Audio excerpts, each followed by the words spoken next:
कस्बे समीप मीना मंदिर धानी अंतर्गत एक तालाब में ग्रामीणों को एक मगरमच्छ के दिखने से हड़कंप मच गया।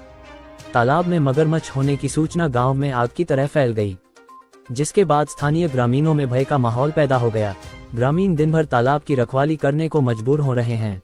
स्थानीय ग्रामीणों ने बताया कि स्थानीय किसानों के द्वारा तालाब से फसल में पानी उपभोग किया जा रहा था। इस दौरान एक तालाब में एक हलचल दिखाई दी, जिसके बाद किसानों ने आसपास के लोगों को सूचना दी और नजदीक जाकर देखा तो मगरमच्छ दिखाई दिया। जिसके बाद ग्रामीणों ने प्रशासन को जानकारी दी, लेकिन शाम तक एक दूसरे पर टालते रहे और मगरमच्छ पकड़ने की जहमत नहीं उठाई। ऐसे में ग्रामीणों को रात के अंधेरे में अनहोनी की आशंका बनी हुई है। स्थानीय निवासी भयभीत नजर आ रहे हैं। स्थानीय ग्रामीण भूर सिंह, राहुल, संजय, संदीप, पंकज का कहना है कि तालाब के नजदीकी क्षेत्र में रहवासी मकान बने हुए हैं, जिनमें कई छोटे छोटे बच्चे हैं। अगर मगरमच्छ कभी भी मकानों की तरफ रुख कर लेता है तो अनहोनी हो सकती है और जन या पशुहानि उठानी पड़ सकती है। ऐसे में ग्रामीणों की जिला कलेक्टर एवं वन विभाग से मांग है कि तालाब से मगरमच्छ का शीघ्र रेस्क्यू किया जाए।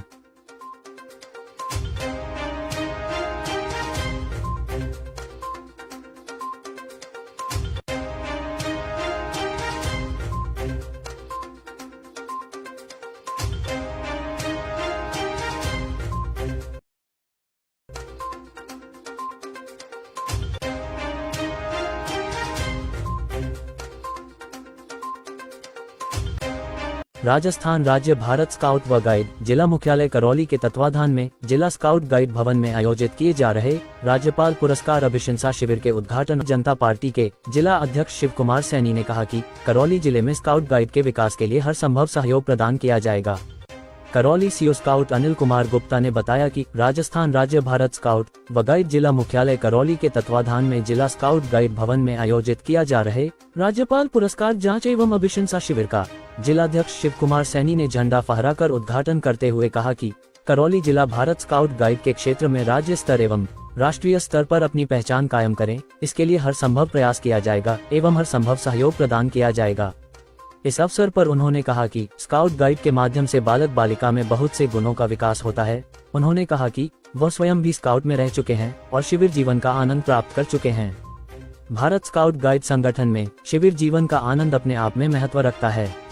इस अवसर पर पूर्व जिला अध्यक्ष महेंद्र कुमार मीना ने कहा कि जिस तरह स्वामी विवेकानंद ने हर किसी को उत्तम जीने की राह दिखाई, इस तरह स्काउट गाइड संगठन भी बालक बालिका में सद्गुणों के विकास के लिए प्रयास करता है। उन्होंने अनेकों महापुरुषों का उदाहरण देते हुए स्काउट गाइड से कहा कि वह अपने जीवन को आदर्श बनाए, आमजन की सेवा के लिए हमेशा तत्पर रहे, अपने आप के विकास के लिए स्वस्थ मस्तिष्क रखे, जिससे उनका शरीर भी स्वस्थ हो। शिविर में अपना उद्बोधन प्रस्तुत करते हुए पूर्व जिला अध्यक्ष प्रहलाद सिंघल ने बताया कि उन्होंने स्काउट गाइड के क्रियाकलापों को देखा है। वह जल संरक्षण, ऊर्जा संरक्षण, पर्यावरण संरक्षण, नशा मुक्ति एवं स्वच्छता के लिए लोगों को प्रेरित करते रहते हैं एवं स्वयं भी इन प्राकृतिक स्रोतों के संरक्षण के लिए प्रयासरत रहते हैं। उन्होंने कहा कि ऊर्जा का संरक्षण भी हमारी प्राथमिकता में होना चाहिए। हम प्रयास करें कि जब कमरे में ना हो तो लाइट, पंखे, कूलर आदि को बंद कर दें, जिससे हम हमारी अगली पीढ़ी को इन प्राकृतिक स्रोतों को बचाया जा सके। इस अवसर पर राष्ट्रपति रोवर एवं नगर परिषद हिंडौन के प्रतिपक्ष के नेता व स्काउट गाइड संघ के जिला उपाध्यक्ष दिनेश चंद सैनी ने कहा कि स्काउट गाइड विश्व का सबसे बड़ा वर्दीधारी संगठन है, जो कि 118 वर्षों से निरंतर प्रगति की ओर अग्रसर है। यह बालक बालिकाओं का शारीरिक, मानसिक, बौद्धिक, चारित्रिक एवं सर्वांगीण विकास करते हुए उन्हें देश के लिए उपयोगी नागरिक बनाता है। उन्होंने बालक बालिकाओं से अपील की कि वह शिविर में सिखाए गए प्रत्येक विधाओं को अपने जीवन में आत्मसात करें और सीखने की कोई उम्र नहीं होती है, अधिक से अधिक सीखने का प्रयास करें।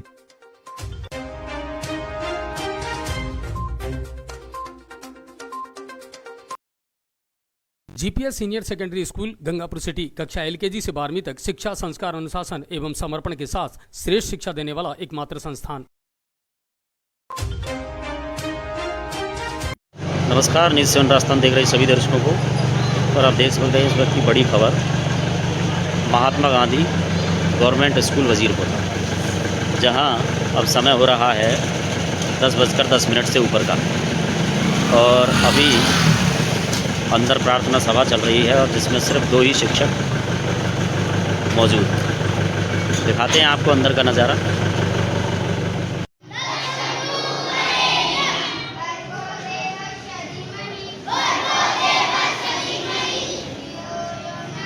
प्रार्थना सभा हो रही है।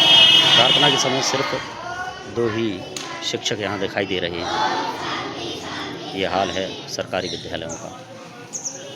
आप देख रहे हैं न्यूज़ 7 राजस्थान के लाइव के माध्यम से।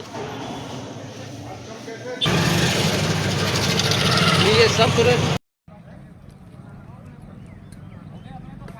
न्यूज़ 7 राजस्थान देख रहे हैं सभी दर्शकों का स्वागत है। और इस समय मौजूद हैं रेलवे कॉलोनी में, और यहाँ पर जो है कर्मचारियों के जो यूनियन के जो चुनाव है वो इस समय चल रहे हैं। और जिस तरीके से जो विधानसभा के या लोकसभा के जो चुनाव होते हैं उनमें जिस तरीके से पूरा जो टेंट लगाया जाता है, बूथ बनाए जाते हैं, उसी सिस्टम से पूरा इनका जो रेलवे यूनियन की जो चुनाव है उसकी प्रक्रिया चल रही है।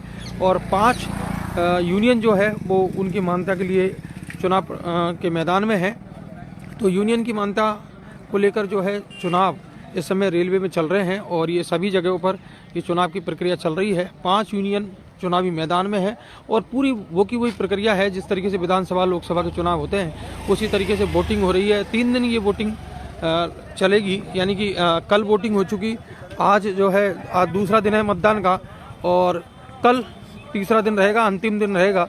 तो 3 दिन से लगातार जो है 3 दिन तक ये लगातार मतदान की प्रक्रिया चलेगी। और उसका कारण ये है कि रेलवे के जो कर्मचारी हैं वो ड्यूटियों पे चले जाते हैं, जिसकी वजह से 3 दिन जो है इसकी मतदान की डेट रखी गई है ताकि जो बाहर ड्यूटी पे चले गए हैं वो भी आ जाएं और अपने मत का प्रयोग कर सकें। तो फिलहाल हम जो बैनर आपको दिखा रहे हैं ये है आपका WCRMS और उनके ये कार्यकर्ता हैं जो बैठे हुए हैं और पूरी जो मतदाता हैं उनको हेल्प की जा रही है। इधर दूसरा जो यूनियन है उसके यहाँ वो लगे हुए हैं, टेंट लगा हुआ है। इधर तीसरी जो WCRWU उसका है। और इस तरीके से 5 जो टोटल यूनियन है वो चुनावी मैदान में है और इसका जो परिणाम है चुनाव का वो 12 दिसंबर को आने वाला है। और जानने का प्रयास करेंगे कि क्या कुछ इसमें है। सर, सबसे पहले अपना नाम बताएं। मैं PC Meena, waste central Mazdoor Sangh central working committee member, traffic branch chairman, Gangapur city. जी सर, ये जो चुनाव हो रहे हैं किस चीज़ के लेकर ये चुनाव हो रहे हैं, कितनी जो यूनियन है वो इसमें चुनावी मैदान में है? ये जो चुनाव हो रहा है मान्यता को लेकर के चुनाव है जी। इसमें 5 ट्रेड यूनियन इसमें भाग ले रही है और वेस्ट सेंट्रल मजदूर संघ की ओर से मैं हूँ। और वेस्ट सेंट्रल मजदूर संघ ये रिक्वायरमेंट रखता है कि ओल्ड पेंशन स्कीम को लेकर के वेस्ट सेंट्रल मजदूर संघ का स्ट्रगल जारी था। पहले भी national federation of Indian railwaymen's ने कई अचीवमेंट दिए हैं और आने वाले कल में भी OPS को लेकर के हमारे महामंत्री वेस्ट सेंट्रल मजदूर संघ अशोक शर्मा जी के माध्यम से इस बात को आश्वस्त किया गया है रेल कर्मियों के बीच में कि अगर कोई संगठन है, सच्चा और अच्छा संगठन है, रेल कर्मचारियों का हितैषी अगर कोई संगठन है तो वो वेस्ट सेंट्रल मजदूर संघ का तिरंगा झंडा है। वेस्ट सेंट्रल मजदूर संघ चुनाव चिन्ह गाह है। मतदाता बहुत जागरूक है, अपनी निष्ठा के साथ, अपनी ईमानदारी के साथ में। समय परिवर्तनशील है, बदलने वाला है। रेल कर्मचारी वेस्ट सेंट्रल मजदूर संघ चुनाव चिन्ह गाह को वोट कर रहे हैं। आज दूसरा दिन है मतदान का। कल रनिंग को लेकर के ही मतदान है जो 6 दिसंबर 2024 को कम्युनिटी हॉल सामुदायिक भवन में ये वोटिंग हो रहा है। इसका परिणाम कब जारी होगा? 12 दिसंबर 2024 का इसका परिणाम जारी होगा महोदय। अच्छा, और आज दूसरा दिन है, कल अंतिम दिन है और 12 तारीख को इसका परिणाम जारी होगा। और आपने बताया कि जैसे 5 यूनियन मैदान में है। जी बिल्कुल, तो ये मान्यता को लेकर ये पूरी जो चुनावी प्रक्रिया है को लेकर के चुनाव है। वेस्ट सेंट्रल मजदूर संघ रेल कर्मचारियों के साथ था। अच्छा, ये या गंगापुर सिटी में हो रहे हैं या पूरे देश में या ऑल इंडियन रेलवेमेंस में हो रहा है। ऑल इंडिया रेलवे में 17 जोन जो हैं, जोनों में सब जोनों में चुनाव चिन्ह अलग हो सकते हैं और इसमें IRF national federation of Indian railwaymen's के माध्यम से हम हैं और इस तरह से ये चुनाव है। ठीक है सर, धन्यवाद तमाम जानकारी देने के लिए। Thank you. तो देखिए चुनावी जो प्रक्रिया है वो पूरी चल रही है और WCRWU के कार्यकर्ता हैं जो हैं विराजमान हैं और सभी जो है अपने अपनी तरफ से प्रयास कर रहे हैं कि मतदाताओं को अपनी ओर मतदान करवाया जाए। इसके लिए पूरा प्रयास किया जा रहा है। और इधर जो है west central railway employ union के कार्यकर्ता वो बैठे हुए हैं और इनकी ओर से भी पूरे प्रयास किए जा रहे हैं कि इनकी संगठन की ओर से मतदान किया जाए इनको। और WCREU इनका चुनाव चिन्ह है लैंप। और यानी कि जो संगठन है, 5 जो यूनियन है, उनके जो सभी कार्यकर्ता है वो अपनी ओर पक्ष में मतदान कराने के लिए जुटे हुए हैं। पिछले कई दिनों से लगातार प्रयास किए जा रहे हैं। मतदान का दूसरा दिन है, कल अंतिम दिन रहेगा। 12 दिसंबर को इनके परिणाम आ रहे हैं और सबसे बड़ी बात कि सभी जगहों पर ये मतदान प्रक्रिया चल रही है और 5 यूनियन चुनावी मैदान में है और यूनियन की मान्यता को लेकर ये पूरी चुनावी जो प्रक्रिया है वो चल रही है। तो फिलहाल आप न्यूज़ 7 राजस्थान पर सीधा लाइव देख रहे हैं रेलवे कॉलोनी गंगापुर सिटी से। और सबसे पहले अपना नाम बताएं। मैं Narendra Jain, west central railway employ union Kota मंडल का वाइस चेयरमैन हूँ, उपाध्यक्ष। सर, आज जो यूनियन की जो मान्यता है उनको लेकर चुनाव प्रक्रिया चल रही है, कितने दिन ये प्रक्रिया रहने वाली है और आज कौन सा दिन है? रेलवे में 4 और 5 तारीख को पूरे इंडियन रेलवे में जी यूनियनों की मान्यता के लिए चुनाव हो रहे हैं जी। और 6 तारीख को जो रनिंग स्टाफ है हमारा, गार्ड रनिंग हो चाहे लोको रनिंग हो, और दोनों के लिए 6 तारीख को भी अलाउ किया हुआ है। बाद बाकी सामान्यतः अन्य विभागों के लिए 4 और 5 तारीख को ये मतदान होगा सभी जगह पर। कितनी यूनियन चुनावी मैदान में है? कोटा डिवीजन में 5 यूनियन है अभी, और 3 यूनियन तो ऐसी है जिनका कोई अस्तित्व नहीं है, पहली बार आने का काम हुआ उनका, इनको शायद कोई जानता भी नहीं है। और 2 यूनियन ऐसी हैं जो पुरानी मान्यता में थी, वो यहाँ पर है। West central railway employ union जो हमेशा से 1 नंबर की यूनियन रही है, वो आज फिर 1 नंबर की बनने जा रही है और पूरे जोश के साथ में हमारे कार्यकर्ता इस चुनाव को लड़ रहे हैं। कुल कितने मतदाता हैं? मंडल में 16,000 के करीबन, नहीं, गंगापुर में 1622 है और 12,000 के करीबन जो है मतदाता कोटा मंडल में है। कोटा मंडल में 23 बूथ बनाए गए हैं, गंगापुर में 3 बूथ है, यहाँ पर 17, 18, 19 नंबर के बूथ हैं। और गंगापुर के जितने भी डिपार्टमेंट्स हैं उनको बांटा हुआ है, कोई रनिंग के नाम के लिए ऑपरेटिंग, कॉमर्शियल, हमारे मैकेनिकल, इलेक्ट्रिकल, टेक्निकल, इंजीनियरिंग, सब विभाग के लिए अलग अलग बूथ बनाए हुए हैं और उसकी वोटिंग चलने का काम जारी है। कल यहाँ वोटिंग हुआ, 4 तारीख को पहला दिन था और कल गंगापुर में 59% मतदान रहा और आज सुबह से ही फिर मतदान चालू है और शाम तक एक अच्छा मतदान यहाँ पर होगा निश्चित रूप से, और 80% से 90% के लगभग यहाँ मतदान होने की संभावना है। आपको क्या लगता है WCRU बाजी मार पाएगी इस बार? WCRU हमेशा से 1 नंबर पर रही है जी, और हमारा दबाव है फिर 1 नंबर पर रहेंगे।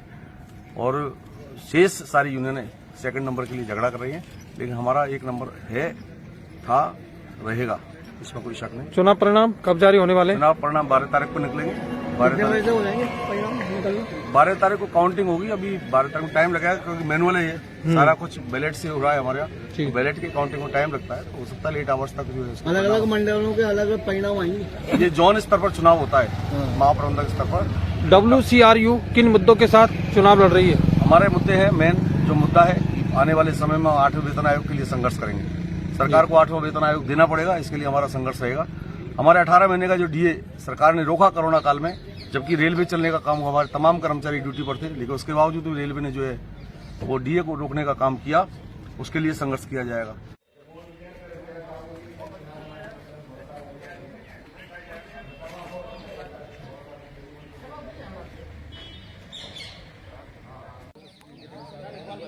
सभी दर्शकों से अनुरोध अधिक से अधिक शेयर करें। तो एक ऐसी जानकारी थी जो मैंने आपको दिखाई है और बताया है कि किस तरीके से जो रेलवे में भी यूनियन को लेकर चुनाव होते हैं और क्या कुछ जो प्रक्रिया रहती है वो है। तो अधिक से अधिक शेयर करें और न्यूज़ 7 राजस्थान देखने के लिए आप तमाम दर्शकों का बहुत बहुत धन्यवाद और शुक्रिया। जिला स्तरीय पुलिस सम्मेलन का हुआ आयोजन।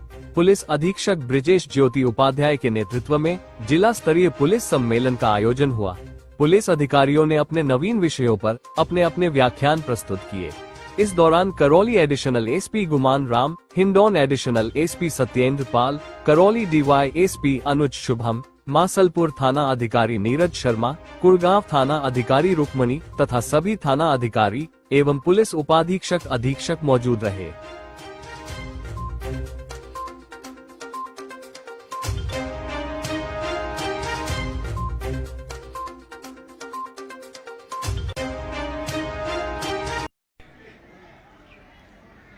न्यूज़ 7 राजस्थान देख रहे सभी दर्शकों को शुभ प्रभात और नमस्कार आप सभी को। इस वक्त हमारे चैनल ने, हमारे जितने भी पत्रकार हैं उन सब ने एक मुहिम चलाई है कि हम जितने भी सरकारी अस्पताल हैं, PSC CSC सेंटर हैं और जितने भी सरकारी विद्यालय हैं उनमें जा कर के और वहाँ के मौजूदा हालात देखें, ताकि सरकार को एक आईना हम दिखा सकें कि शिक्षा और स्वास्थ्य पर जो करोड़ों रुपए आप खर्च करते हो असलियत में उसकी सच्चाई है क्या। बहुत जगह बहुत सारे स्कूलों में जाकर के हमने दिखाया भी है और उसके कुछ परिणाम अच्छे भी आए हैं।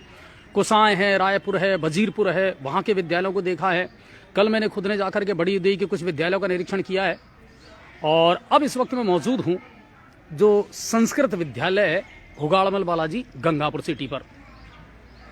परिसर साफ सुथरा है, ठीक ठाक है, लेकिन वही बात है, एक तो बिल्डिंग बहुत पुरानी है इसलिए जर्जर है, छत टपकती है। सिर्फ 2 कमरे जो अभी नए बने हैं जो सामने आपको नजर आ रहे हैं, सिर्फ ये 2 कमरे साबूत हैं, सही हैं, वरना पूरी जो बिल्डिंग है वो जर्जर अवस्था में है और पूरी की छत टपकती है। पानी की व्यवस्था और शौचालय की व्यवस्था की अगर मैं बात करूं तो चलिए, यहाँ बोरिंग है, मीठा पानी अवेलेबल है, तो पानी की यहाँ कोई समस्या नहीं है और नल लगा रखे हैं तो वहाँ से बच्चे पानी पी लेते हैं। 125 के समथिंग नामांकन है विद्यालय में और इस वक्त 6 का स्टाफ यहाँ है। 6 में से जब मैं आज आया हूँ तो मुझे सिर्फ 2 या 3 ही टीचर यहाँ मिले हैं विथ प्रिंसिपल, कि एक मेडिकल पर है, एक सस्पेंड हो गए, एक को कोई ज़रूरी काम था तो वो छुट्टी पे चले गए। और हालात ये हैं कि क्लासों को कंबाइंड करके और चलाना पड़ रहा है। बिल्कुल आप शेयर भी करें और ज़्यादा से ज़्यादा लोगों को जोड़ें। ये एक मुहिम है जो न्यूज़ 7 राजस्थान चला रहा है और हर पत्रकार से हमने अपने जितने भी रिपोर्टर्स लगे हुए हैं, चाहे वो हिंडौन हैं, चाहे वो करौली हैं, कुड़गांव हैं, सपोटरा हैं, उन सब से हमने ये निवेदन किया है कि बिल्कुल आप जा कर के, क्योंकि हाफ ईयरली एग्ज़ाम बच्चों की आने वाली है और बड़े बड़े दावे करने वाली ये जो सरकारें हैं और जो अधिकारी हैं ये आँख मूंद करके बैठे हुए हैं और इसका खामियाजा इन बच्चों को भोगना पड़ रहा है। किस चीज़ पर आप पैसा खर्च कर रहे हैं, किस चीज़ पर आप बजट लगा रहे हैं, ये जो रिपोर्ट है ना हमारी, ये सब आंखें खुल दी। और ये है राजकीय प्रवेशिका संस्कृत विद्यालय गंगापुर सिटी हुगाड़मल बालाजी पर, जहाँ से मैं आपको ये लाइव दिखा रहा हूँ। सामने जो क्लास आपको नज़र आ रही है इसमें कक्षा 1 से लेकर के 5 तक के विद्यार्थी बैठे हुए हैं। मैंने वहाँ जाकर के मालूम जब किया तो मैडम का कहना था कि सर क्या करें, टीचर नहीं है अवेलेबल, तो क्लासें कंबाइंड चलानी पड़ रही है। क्या क्लासें कंबाइंड चलने से समस्या का समाधान हो जाएगा? क्या बच्चे ढंग से पढ़ाई कर पाएंगे? ये भी एक सोचने का विषय है। लेकिन क्या करें, वैकल्पिक व्यवस्था अध्यापकों को करनी पड़ती है। सबसे अच्छी और खूबसूरत बात जो मुझे लगी इस विद्यालय में वो लगी फर्नीचर की। देखिए, ज़्यादातर सरकारी विद्यालयों में, या ये कहूँ कि 90% सरकारी विद्यालयों में आपको फर्नीचर नहीं मिलेगा बच्चों को बैठने के लिए। यहाँ सबसे अच्छा मुझे जो लगा वो ये लगा कि बहुत खूबसूरत फर्नीचर इन बच्चों को गवर्नमेंट के द्वारा अवेलेबल करवाया गया है। वो फर्नीचर मैं आपको दिखा देता हूँ। देखिए आप, प्रत्येक क्लास में जो नया फर्नीचर है वो अवेलेबल करवाया गया है बच्चों के लिए, तो ये सबसे अच्छी बात है। इस फर्नीचर पर बैठ करके और टेबल कुर्सी पर बैठ करके जब बच्चे पढ़ते हैं तो थोड़ा सा एक अलग माहौल बनता है, उन्हें अच्छा भी लगता है। तो प्रत्येक क्लास में फर्नीचर पर्याप्त मात्रा में अवेलेबल है, नया है, ढंग का है, क्वालिटी का है, इसमें कोई दो राय नहीं है। बाकी इमारत की स्थिति जैसी आपको नजर आ रही है, और ये अमूमन आपको हर सरकारी विद्यालय में देखने को मिलेगा, क्योंकि बरसों हो गए, बहुत पहले जब ये बिल्डिंगें बना दी गई, उसके बाद इनमें विकास के लिए अगर पैसा आता तो लगाते, इनकी व्यवस्थाएं सुधरती और इनका जो इंफ्रास्ट्रक्चर है वो कहीं ना कहीं ठीक हो पाता। लेकिन अपने स्तर पर, अपने लेवल पर टीचर जो कर सकते हैं बेस्ट वो करने का प्रयास करते हैं, लेकिन बिल्डिंग पुरानी है और स्टाफ की बेहद कमी है। ये जो है यहाँ के प्रिंसिपल, उन्होंने मुझे बताया है, ये सबसे बड़ी विडंबना है। और स्टाफ अगर पर्याप्त होता है तो फिर कम से कम कंबाइंड क्लासेस चलाने की आवश्यकता नहीं पड़ती है। लेकिन क्योंकि टीचर नहीं है, अध्यापक नहीं है, स्टाफ नहीं है, तो फिर मजबूरी में कंबाइंड क्लासें चलानी पड़ती हैं। ये कक्षा 1 से लेकर के और 5वीं तक के विद्यार्थी हैं जिनको एक साथ बिठा करके और फिर स्टडी करवाई जा रही है। और मैम से जब मैंने जानना चाहा तो उन्होंने बताया कि सर स्टाफ अवेलेबल नहीं है, स्टाफ की बहुत शॉर्टेज है, लेकिन क्योंकि हाफ ईयरली एग्ज़ाम आ रही है तो टीचर अपने लेवल पर जो बेस्ट हो सकता है वो करने का प्रयास ज़रूर करते हैं। और छोटे छोटे बच्चे हैं बहुत सारे यहाँ पर। अच्छा, ड्रेस वगैरह कब अवेलेबल हुई? ये ड्रेस इसी साल की है, पिछली साल की है? इस साल मिली थी ड्रेस? इस साल कहाँ मिली है ड्रेस, है ना? ये पिछले साल वाली ड्रेस है। और क्या क्या और नई चीज़ें मिली आपको? आई कार्ड वगैरह लगा करके आते हो कि नहीं आते हो? आई कार्ड नहीं है आप लोगों के पास? चलिए, खाना मिलता है रोज? सही मिलता है? कोई परेशानी? स्वादिष्ट है खाना? घर तो नहीं ले जाते हो, यहीं खाते हो? चलिए, बहुत अच्छी बात है। और पढ़ा करो, राइटिंग सुधारो अपनी, ठीक है ना? इसकी प्रैक्टिस ज़्यादा किया करो, जितनी सुंदर राइटिंग होगी अच्छा लगेगा लिखने में भी, है ना? और कुल मिलाकर के कक्षा 1 से लेकर के 5वीं तक के मासूम हैं जो यहाँ बैठ करके पढ़ाई कर रहे हैं। और कमरों का अभाव बेहद है। जैसा कि यहाँ के प्रिंसिपल है वो बता रहे थे कि सर कमरों की बहुत कमी है और स्टाफ की बहुत कमी है, लेकिन फिर भी माहौल ठीक है और बिजली और पानी की जो व्यवस्था है, शौचालय की जो व्यवस्था है वो भी अच्छी यहाँ पर मिली है। तो उम्मीद करते हैं सरकार तक चीज़ें पहुँचें और सरकार जो बजट खर्च करती है, जो पैसा खर्च करती है, वो सही जगह पर अगर लगे और इन बच्चों को सुविधाएं मिले तो शायद बेहतर हो सकता है। बिल्डिंग का अभाव पाया गया है, लेकिन फर्नीचर बहुत सुखद लगा मुझे कि यहाँ सारे बच्चों को पास में फर्नीचर अवेलेबल है और बच्चे उन पर बैठ करके जब पढ़ाई करते हैं ना तो एक अच्छा माहौल उनको मिलता है। कुल मिला करके और स्कूलों की बजाय मुझे हालात बहुत अच्छे लगे यहाँ पर। बस इतना ही है कि एक तो बिल्डिंग बहुत पुरानी है और मरम्मत की आवश्यकता है, और दूसरा स्टाफ, सब्जेक्ट टीचर होंगे तो थोड़ा सा बच्चों की पढ़ाई में व्यवधान पैदा नहीं होगा और ढंग से पढ़ाई करवा पाएंगे। और ये जो कंबाइंड क्लास वाला फार्मूला है ना कहीं इसकी आवश्यकता नहीं पड़ेगी। न्यूज़ 7 राजस्थान देख रहे सभी दर्शकों को मेरा नमस्कार। दोस्तों, मैं हूं विष्णु गुप्ता और अभी इसी वक्त मौजूद है बाटोदा के अटल सेवा केंद्र पर, जहां पर आज ग्राम पंचायत स्तरीय जन सुनवाई कलेक्टर गौरव सैनी द्वारा आज की जा रही है। इसमें समस्त ग्राम पंचायत के अधिकारी जैसे तहसीलदार, बिजली विभाग के IN व JN व समस्त अधिकारी यहाँ पर मौजूद है।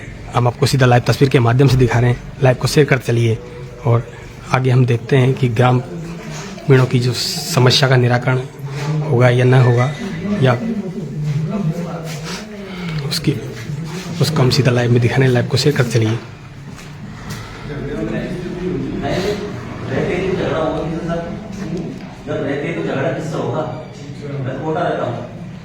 वो क्या आए थे, के लिए आए थे आपके ब्रदर है? नहीं, वो तो यही रहता है, उसी की स्थिति है कि काम तो चलने लायक नहीं है। ग्रामीणों की समस्याओं का निराकरण होगा या इनको ऐसे ही नहीं करा बताया जाएगा। आपको सीधा लाइव तस्वीर के माध्यम से देखा, लाइव को शेयर करते रहिए। हमारा नहीं है, ये जो ताऊ जी है ना उनका आया बहुत पर उनका मैटर हो तो पुलिस तो ऐसे ही तो बंद नहीं करती, कोई ना कोई मसला होगा उस समय का तत्काल रिपोर्ट जिससे एप्लीकेशन देखो उसको बंद कर दिया ना कि एप्लीकेशन किसने, तो मैंने इसके हिसाब से मिला हूँ मैटर में। ये ग्राम विकास अधिकारी है क्या? सर कौन से उठाते मैंने टेंट दे वो तो अलग पंचायत मेरी लिए रिपोर्ट है आगे 3 दिन हटाने के लिए पावर का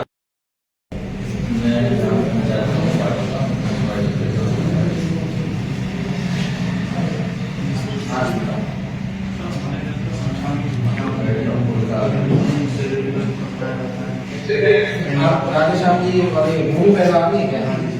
ये तो आप लोग मूर्ति स्थापित है, कहाँ लगा दिया मूर्ति को? अब क्या किया? ग्रामीणों की समस्या का निराकरण होगा या ऐसे ही फिर छोड़ दिया जाएगा? मूर्ति को लगा दी ना आपने?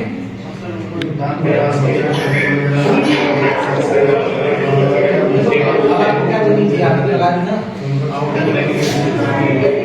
तो पहले होता है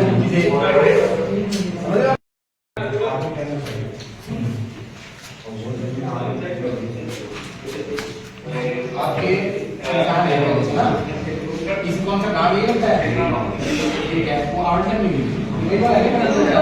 वो बता दिया मैडम, वो ये प्रस्ताव आते जब पहले विकास समाज में बना और जब से वही भेजूंगा तो वो स्वायमात उसमें रह गए, तो इनको हमने कहा है कि वो फिर से बना दो प्रस्ताव। वो इनके पास बड़े बड़े उसको फ्रेश बना करके उसकी डेट वगैरह सेव करके और ये भिजवा देंगे तहसीलदार को।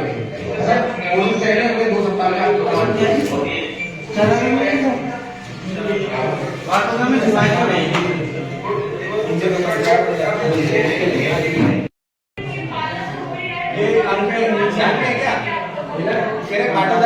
कोई डीपी रखी है बहुत नीचे वहाँ पे करंट आने का चांस रहता है।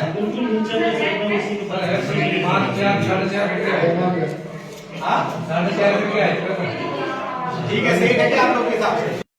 परिवार है तो हम इसका एनालिसिस और करेंगे कि जो भी परिवार थे उसमें से कितने सॉल्व हुए और किसमें परिवादी जनरली सॉल्व तो हम सारे कर देते हैं, बट कुछ इशूज़ में ऐसा होता है कि या तो न्यायिक कार्रवाई चल रही होती है, तो कोई और इशूज़ होते हैं, तो उनका एनालिसिस करके जिसमें भी परिवादी असंतुष्ट है तो उनको एक बार दिखवाएंगे कि क्या कारण है और जो नियम संगत कार्रवाई की गई है या नहीं की गई।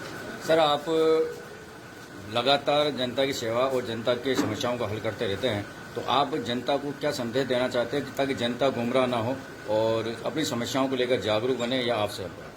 देखिए, राज्य सरकार अलग अलग समय पर जनसुनवाई भी करती है, जिससे कि जो भी वरिष्ठ अधिकारी हैं, खंड लेवल के जिला स्तर के अधिकारी, वो ग्राम पंचायतों में जाएँ, ब्लॉक में जाएँ, तो जो जनसुनवाई है उनका भी जनता लाभ उठा सकती है। इसके अलावा मैं ये भी अपील करना चाहूँगा कि कुछ चीज़ें ऐसी होती हैं जिसमें कई बार जनता की तरफ से भी कुछ इशूज़ रहते हैं जिसमें दूसरे लोग परेशान होते हैं, जैसे अतिक्रमण की शिकायत हो गई या आसपास के और चीज़ों की शिकायत हो गई। उसमें मेरा यही अपील रहेगा कि एक सौहार्दपूर्ण माहौल में और जो भी नियमों को फॉलो करते हुए हम अपना कार्य करें। सर, एक मुझे ध्यान में आया कि अभी मैं आ रहा था तो जो नहर का पानी, नहर की सिंचाई चल रही है, तो नहर का पानी काफ़ी सारा पानी वेस्टेज हो रहा है और तालाब के बाहर जा रहा है, बाटोदा कस्बे में जा रहा है, तो उसके बारे में थोड़ा सा इसको भी एक बार हम जाते हुए देखेंगे कि इसमें जो भी WRD के अधिकारी हैं, साथ ही साथ जो हमारे जो खंड के अधिकारी हैं, उनसे भी एक बार हम वार्ता करेंगे। आपने संज्ञान में लाया, धन्यवाद। परिवार है मां बेटे की मौत। सवाई माधोपुर जिले के बौली थाना क्षेत्र में दिल्ली मुंबई एक्सप्रेसवे लगातार आए दिन सड़क हादसे सामने आ रहे हैं। एक बार फिर दिल्ली मुंबई एक्सप्रेसवे के पिलर नंबर 252 पर एक भीषण सड़क हादसा सामने आया। सड़क हादसे में कार सवार मां बेटे की मौत हो गई। सूचना पर बौली थाना पुलिस भी मौके पर पहुंची। मृतकों की पहचान गुड़गांव हरियाणा निवासी 30 वर्षीय यश चतुर्वेदी व 55 वर्षीय बीना चतुर्वेदी के रूप में की गई। Delhi Mumbai expressway ambulance driver Usman ने बताया कि पिलर संख्या 252 पर सवाई माधोपुर की तरफ से आ रही एक सेल्टोस कार अनियंत्रित होकर डिवाइडर के प्लांटेशन जोन में लगभग 8-10 फीट गहरे गड्ढे में जा गिरी। हादसा इतना भयावह था कि कार बुरी तरह क्षतिग्रस्त हो गई। एम्बुलेंस कर्मचारी आधा घंटे की मशक्कत के बाद दोनों घायलों को कार से निकालकर बौली CHC लेकर आए, जहां चिकित्सकों ने बीना देवी को मृत घोषित कर दिया। वहीं उपचार के दौरान ही यश चतुर्वेदी की भी मौत हो गई। बौली थाना पुलिस ने दोनों शवों को CHC बौली की मोर्चरी में रखवाया। पुलिस ने दस्तावेज खंगालकर मृतकों की शिनाख्तगी की पुष्टि कर उनके परिजनों को सूचना दी। बौली थाना पुलिस के मुताबिक सेल्टोस कार का नंबर HR 26 FQ 5630 है, जो बीना चतुर्वेदी के नाम से रजिस्टर्ड है।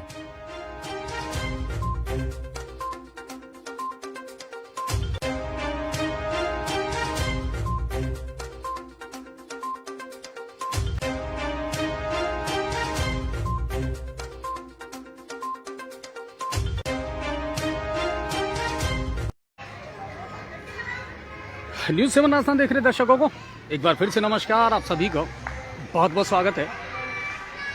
और जैसा कि मैंने आपको बताया कि इस वक्त हम लगे हुए हैं सरकारी स्कूलों और सरकारी स्वास्थ्य केंद्रों के पीछे। एक अभियान हमने चलाया है कि जाकर के ग्राउंड रिपोर्ट वहां देखें क्या हालात है सरकारी विद्यालयों के और सरकारी अस्पतालों के या स्वास्थ्य केंद्रों के। इस वक्त मैं मौजूद हूँ हुगाड़मल बालाजी पर स्थित सेठ हटीला राम राजकीय उच्च प्राथमिक विद्यालय गंगापुर सिटी में। जैसा कि आप देख पा रहे हैं, जब मैं यहाँ आया था तो लंच हो गया था बच्चों का, और बच्चों को आज मेन्यू के हिसाब से चावल की जो खिचड़ी है वो खिलाई जा रही थी और सभी बच्चे आराम से यहाँ बैठ करके और खाने का लुत्फ उठा रहे थे।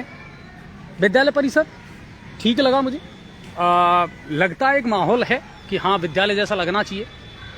बिल्डिंग पुरानी है लेकिन एक बात ज़रूर है कि कोई भी कमरा क्षतिग्रस्त नहीं है या छत वगैरह टपकती नहीं है।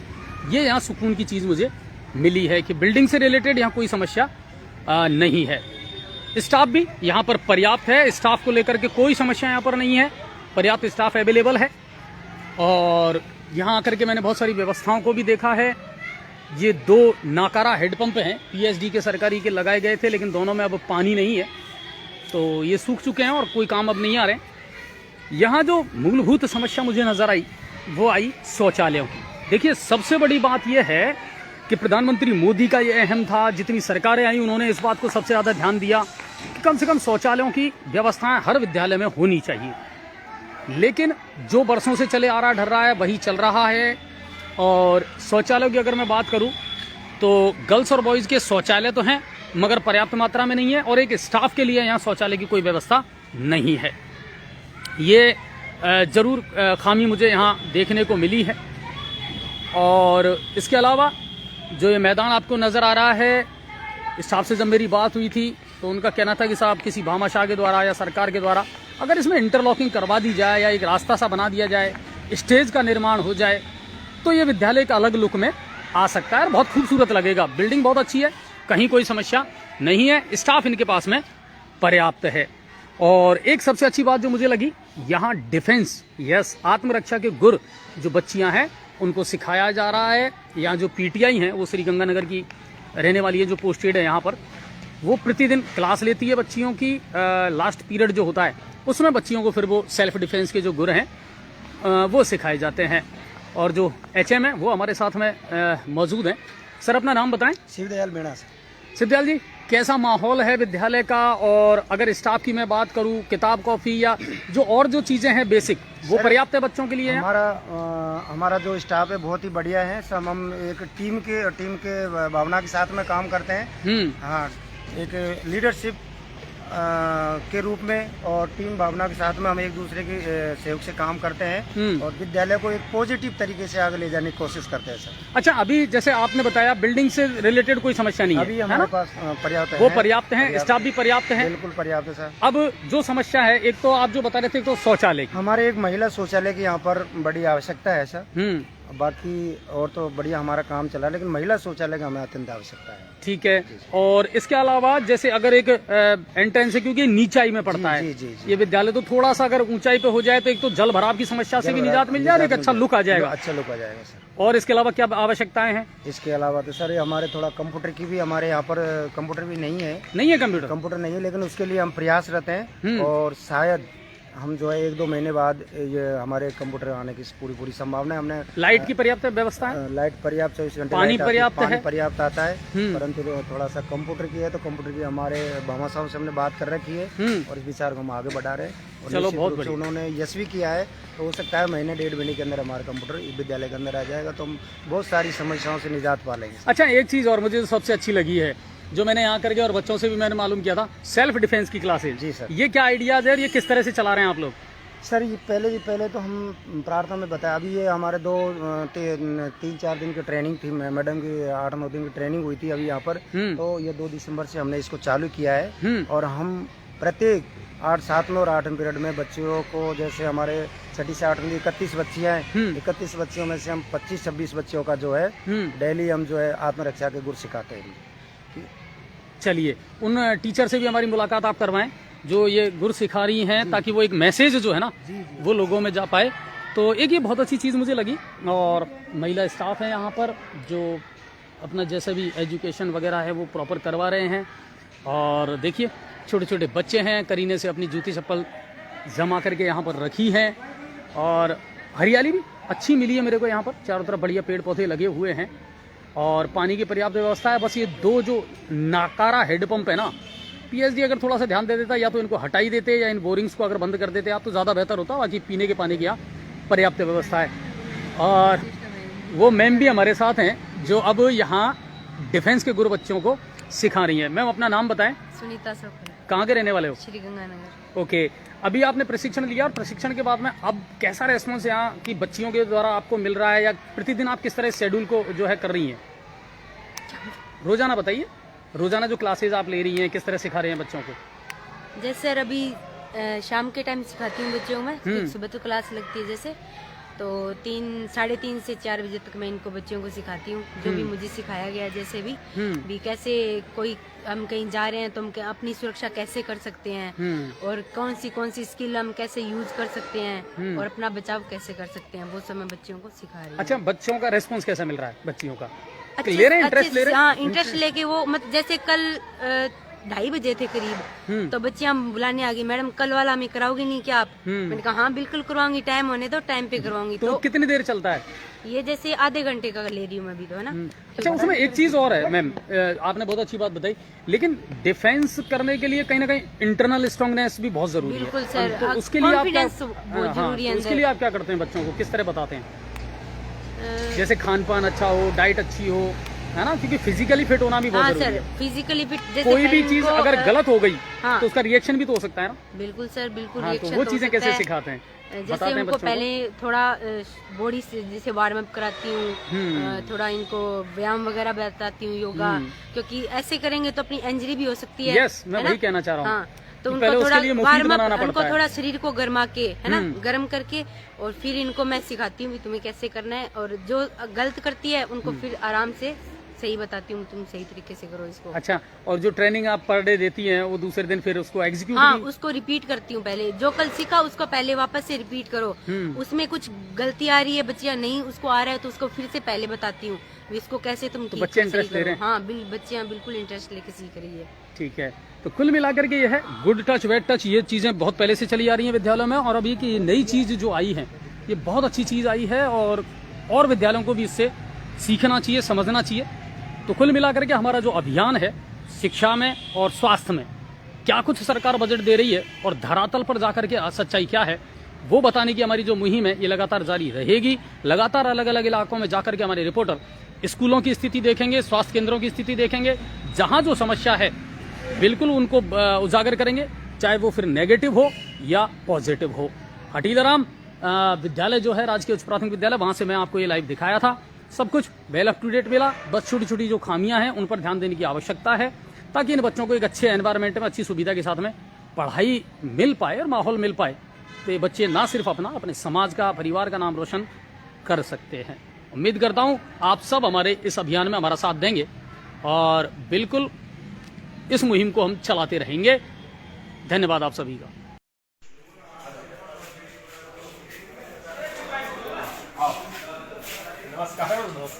नमस्कार, आप देख रहे हैं न्यूज़ 7 राजस्थान। मैं हूं प्रेमराज सिंह, उपखंड मुख्यालय बोली से, और आज बोली में एक विशाल रक्तदान शिविर आयोजित किया गया है, और रक्तदान शिविर से जुड़ी जितनी भी जानकारियां हैं वो मैं आपको अभी प्रोवाइड करा देता हूं।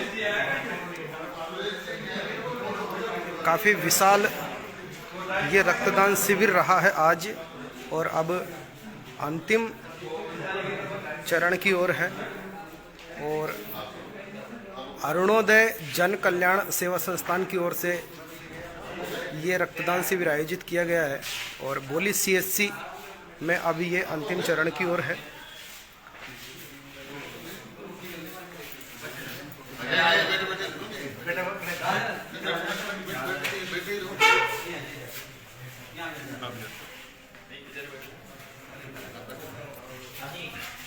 कैसा फील हो रहा है भाई साहब?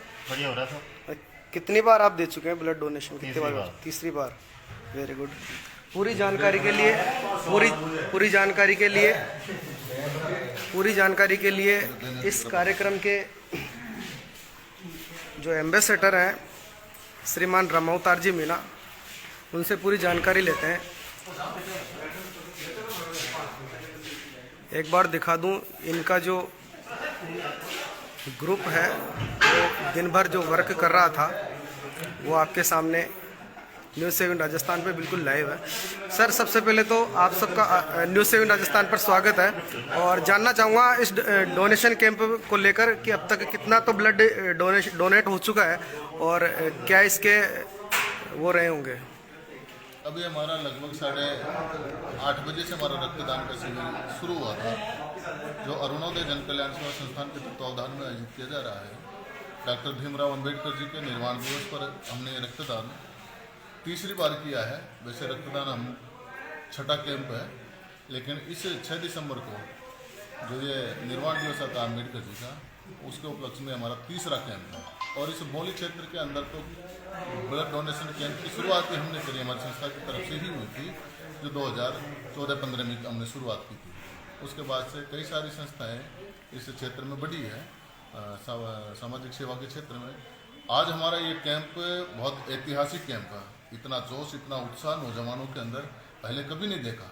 जैसे खेल के अंदर नौजवानों के अंदर प्रतिस्पर्धा होती है, वैसी प्रतिस्पर्धा आज रक्तदान के इस कैंप के अंदर देखने को मिली है। क्षेत्र के नौजवानों ने देश हित में, समाज हित में, किसी गरीब के परिवार को बचाने के हित में, किसी बहन और भाई की जान बचाने के लिए लोगों ने आज अपना खून दे करके किसी के बचपन को संवारने का काम किया है, किसी की मांग की सिंदूर को बचाने का काम किया है, किसी उजड़ती हुई कोख को बचाने का काम किया है। असामयिक दुर्घटनाओं में जो लोग उपस्थित होकर मदद नहीं कर पाते, लेकिन उनका रक्त किसी अस्पताल में, किसी ब्लड बैंक में रखा जाता है, तो वहाँ वो न जाने किस अनजान व्यक्ति की जान बचाते हैं। रक्तदान ऐसा ईश्वरीय कार्य है, इससे बड़ा कोई दान नहीं हो सकता। इस समय के अंदर रक्तदान की सख्त आवश्यकता है। बहुत सारी दुर्घटनाएं हो रही है, उसमें अनजान व्यक्ति की ब्लड के कारण, रक्त के कारण जान चली जाती है। उसी ही अनजान लोगों की जान को बचाने का आज हमारे नौजवान साथियों ने किया है काम। मैं इन सब लोगों को धन्यवाद देता हूं, इन्होंने अपना रक्त दे करके किसी की जान बचाने का पुनीत कार्य किया है, ईश्वरीय कार्य किया है। आज लगभग अब तक 3:15 बज रहे हैं, तो मुझे हमारे जो अभी हमने थोड़ी देर पहले, आधे घंटे पहले जब आकलन किया था, तो लगभग 225 के करीब का आंकड़ा था। अब मुझे लगता है कि 250 से 300 के करीब हमारा आंकड़ा आज पूरा हो जाएगा, जो एक नया रिकॉर्ड बनेगा इस बोली क्षेत्र में, जिले के अंदर। और कुछ ये थे रामोतार जी मीना, न्यूज़ 7 राजस्थान पे। और मैं आपको एक बड़ी ब्रेकिंग निकाल दूं कि सवाई माधोपुर में ऐतिहासिक जो 250 यूनिट लगभग यहाँ पे डोनेट किया जा चुका है। 250 यूनिट आज तक किसी भी कैंप में डोनेट मैंने तो अभी तक देखा नहीं है, और 250 यूनिट ब्लड यहाँ पे डोनेट किया गया है अरुणोदय जन कल्याण सेवा संस्थान की ओर से। और ये थे रामोतार जी, जो सवाई माधोपुर में सामाजिक सेवा में और सामाजिक सरोकार में किसी जानकारी के मोहताज नहीं है, अपने आप में एक विधायक की अहमियत रखते हैं, और भविष्य में जनता इनको मौका भी देगी और समाज कल्याण के लिए इनको जाना जाता है। नमस्कार। न्यूज़ 7 राजस्थान देख रहे सभी दर्शकों को मेरा नमस्कार। दोस्तों, मैं भूपेंद्र शर्मा और इस समय मैं मौजूद हूँ अलीगंज रोड पर, बाईपास से आगे, भट्टों से पहले। और यहाँ पर दोस्तों एक पुलिया है, ये रपट है। इसमें आप देख सकते हैं ये परमानेंट इसमें पानी भरा रहता है, और यहाँ से निकलने वाले दिन भर के जो हज़ारों राहगीर हैं उनको परेशानी का ज़बरदस्त सामना करना पड़ रहा है। आप देख सकते हैं वाहन यहाँ से निकल रहे हैं, और ये पानी सर्दी, गर्मी, बरसात सभी में परमानेंट भरा रहता है। आप देख सकते हैं लाइव तस्वीरों के माध्यम से। ये इधर मैं आपको दिखाता हूँ, ये देखिए, ये आप देख सकते हैं यहाँ पर लाइव तस्वीरों के माध्यम से ये गंदा पानी यहाँ पर भरा हुआ है, और वाहन चालक परेशान होते हुए यहाँ से आप देख सकते हैं लाइव तस्वीरों के माध्यम से। आप देखिए ये गाड़ी यहाँ से निकलते हुए, और काफ़ी परेशानी का सामना जो इस रास्ते पर गांव है आगे, उनमें आने जाने वालों को, रुको एक मिनट, किया जाता है। आप देख सकते हैं यहाँ से निकलते हुए लोग बहुत परेशान हैं।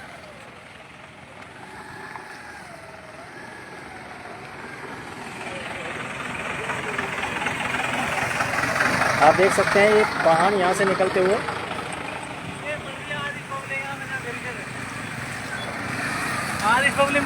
आप अपना नाम बताइए सर। शहजाद खान। आपको क्या परेशानी होती है इस पानी से आने जाने में रोज? 10 तो मोटरसाइकिल खराब हो रोज ना क्या में, और छींटे भी लगते हैं, और गंदा पानी इसमें भरा हुआ है।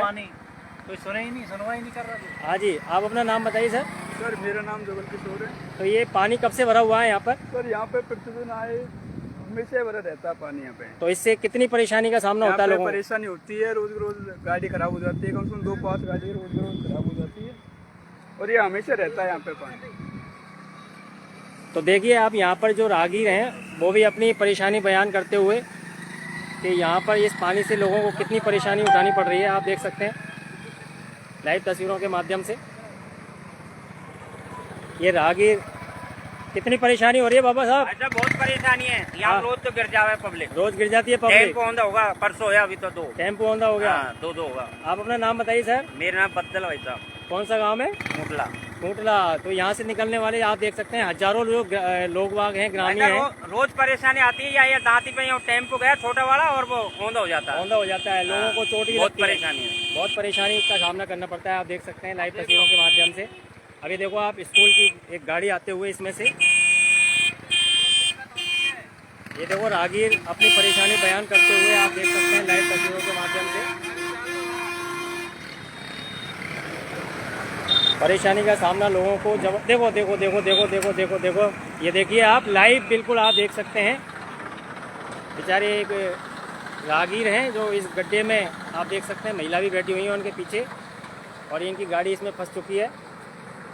हमारा जिम्मेदार अधिकारियों से निवेदन है कि इस पानी को निकालने की समुचित व्यवस्था करें। यहाँ पर आप देख सकते हैं लाइव तस्वीरों के माध्यम से। हाँ जी सर, आप अपना नाम बताइए सर।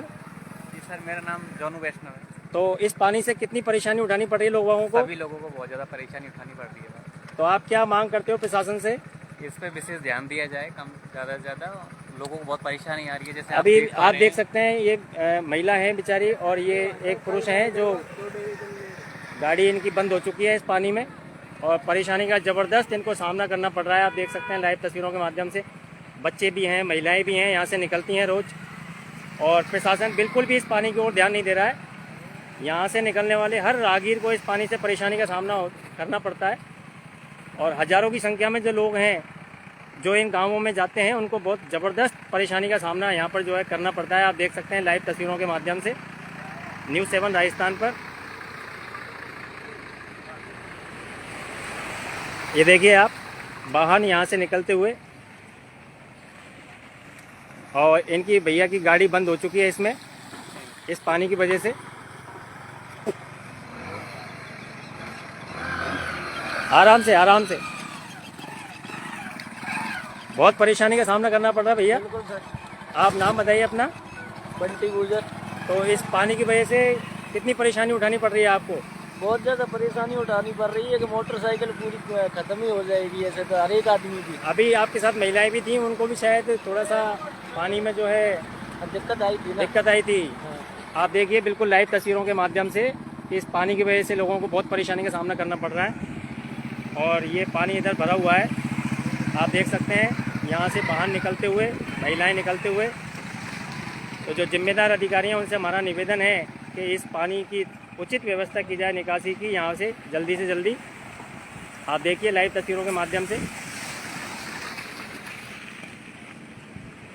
आप इसे ज़्यादा से ज़्यादा शेयर करें ताकि जिम्मेदार अधिकारियों तक ये बात पहुँचे और जो लोगों की परेशानी है उससे लोगों को निजात मिले।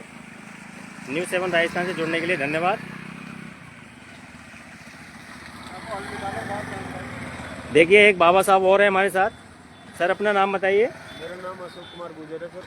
तो कौन सा गांव है सर अपना? गांव मेरा नागतलाई है। नागतलाई है। तो कितनी परेशानी का सामना होता है इस पानी से? परेशानी है सर। गाड़ियों में भी चोट नुकसान वगैरह आए दिन नुकसान होता है और चोट भी लग सकती है। चोट भी लग सकती है, इसमें अंदर गड्ढे हैं और जैसे किसी को अंदाजा नहीं है, कोई कभी सभी काम पड़ता है, अगर वो आदमी आता है बीच में गाड़ी बंद हो जाती है। महिलाएं, बच्चियां, बच्चे स्कूल आने जाने वाले, महिला तो बच्चे स्कूल वाले तो बहुत ज़्यादा परेशान है। बहुत ज़्यादा परेशान है। कोई को हाथ दे के जैसे कोई आने जाने वाला उसके साथ में बैठ के वो पार करता है। तो हमारा जिम्मेदार अधिकारियों से निवेदन है कि इस पानी की निकासी की व्यवस्था की जाए जल्दी से जल्दी। न्यूज़ 7 राजस्थान से जुड़ने के लिए धन्यवाद। इसे ज़्यादा से ज़्यादा आप शेयर करें ताकि जिम्मेदार अधिकारियों तक ये खबर पहुँचे।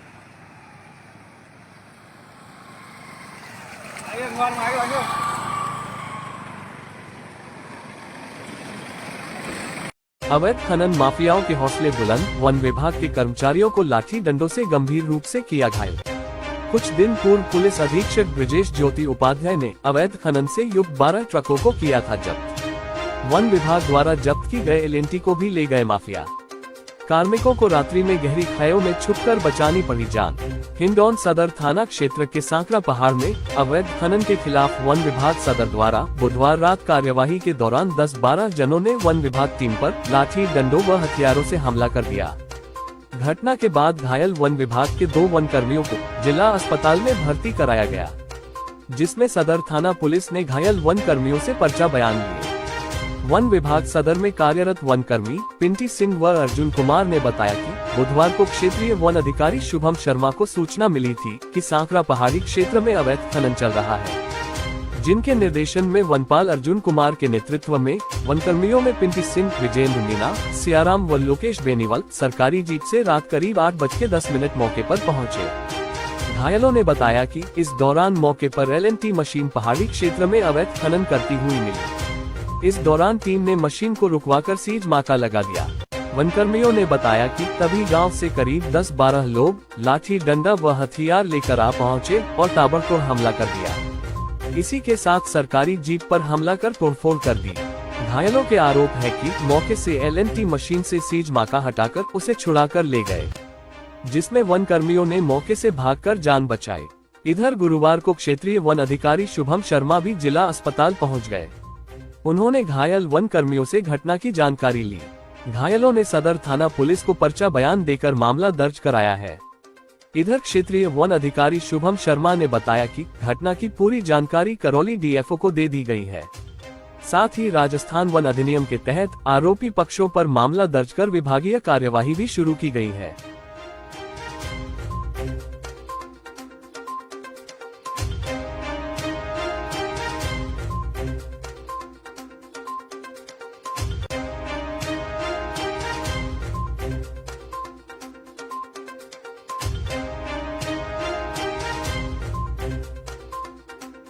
गए थे हम, वहाँ मशीन पहाड़ में चलती हुई मिली।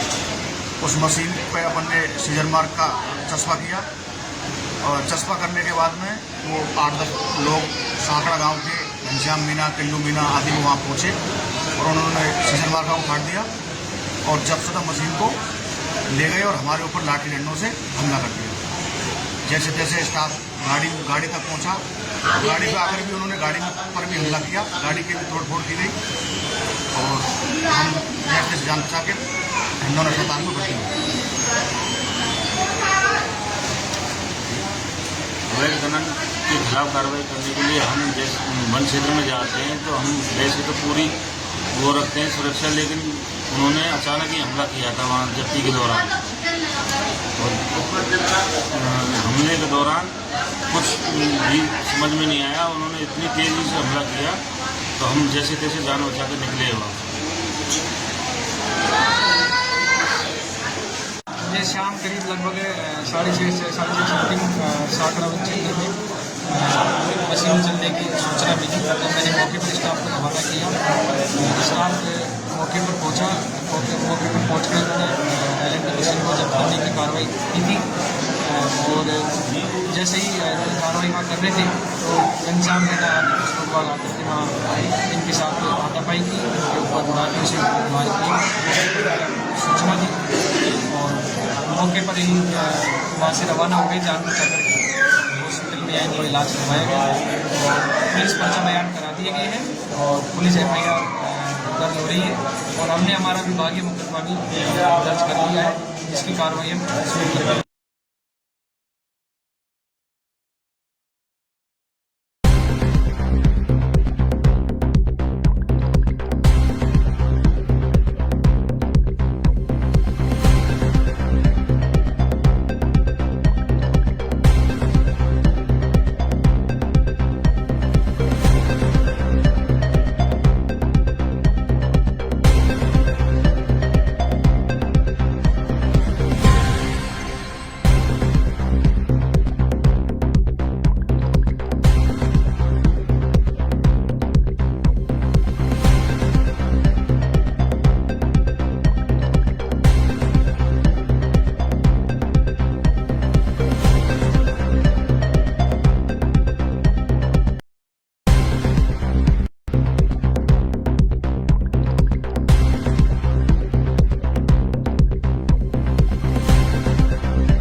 अब आपके शहर गंगापुर सिटी में चिकित्सा के क्षेत्र में नए आयाम, नए भव्य स्वरूप में आया है वर्धमान मल्टी स्पेशलिटी हॉस्पिटल, जिसमें सभी प्रकार की बीमारियों का एक ही छत के नीचे अत्याधुनिक तकनीक से चिकित्सा सुविधा उपलब्ध, जिनमें जनरल मेडिसिन, सर्जरी, गायनिक, शिशु रोग, हड्डी रोग, यूरोलॉजी, दंत रोग चिकित्सा सुविधा उपलब्ध, विशेषज्ञ डॉक्टर्स की टीम, अत्याधुनिक लैब व सभी प्रकार की जांच सुविधा उपलब्ध, सभी प्रकार की योजनाएं जैसे मुख्यमंत्री चिरंजीवी RGHS की सुविधा उपलब्ध। वर्धमान हॉस्पिटल का वादा हर व्यक्ति को निरोगी बनाना। आज ही संपर्क करें Vardhman multi speciality hospital, Jaipur road, Gangapur city. Contact number 8302906531 और 7463294752।